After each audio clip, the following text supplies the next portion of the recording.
J2.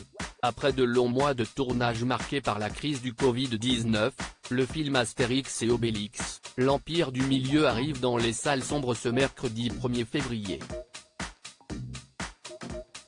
Pour faire la promotion de ce long métrage, José Garcia, Jérôme Commandeur, Philippe Catherine et Marion Cotillard étaient les invités de Laurent Delahousse dans l'émission de France 2, 20h30 le dimanche, ce 29 janvier.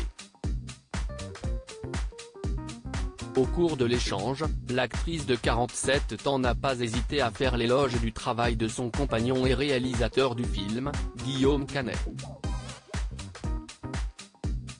Il a rencontré beaucoup d'obstacles et d'embûches.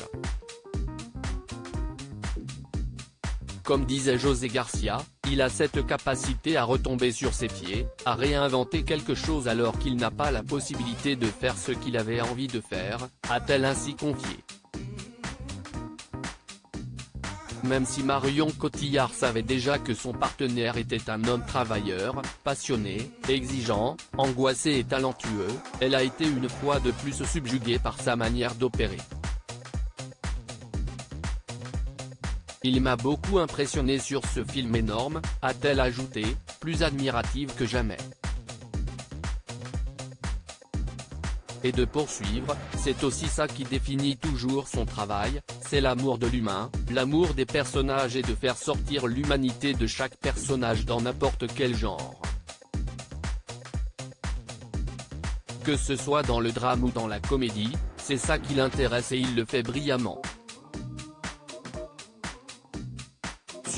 Supérieur à Guillaume Canet et Marion Cotillard, retour en images sur leur complicité. Guillaume Canet et Marion Cotillard stressés avant la sortie d'Astérix et Obélix, l'Empire du Milieu. Pour en savoir un peu plus sur la psychologie du couple à l'approche de la sortie du film, Laurent Delahousse a alors demandé, dans ce duo, Canet-Cotillard, qui flippe le plus à quelques jours de la sortie de ce film.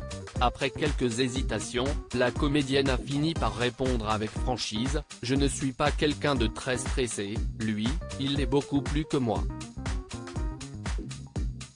Mais c'est vrai que là, je vais vous dire évidemment.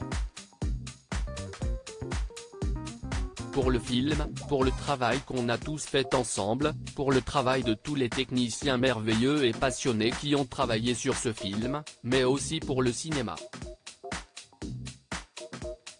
Car, oui, après tous leurs efforts, les deux acteurs n'ont qu'une envie.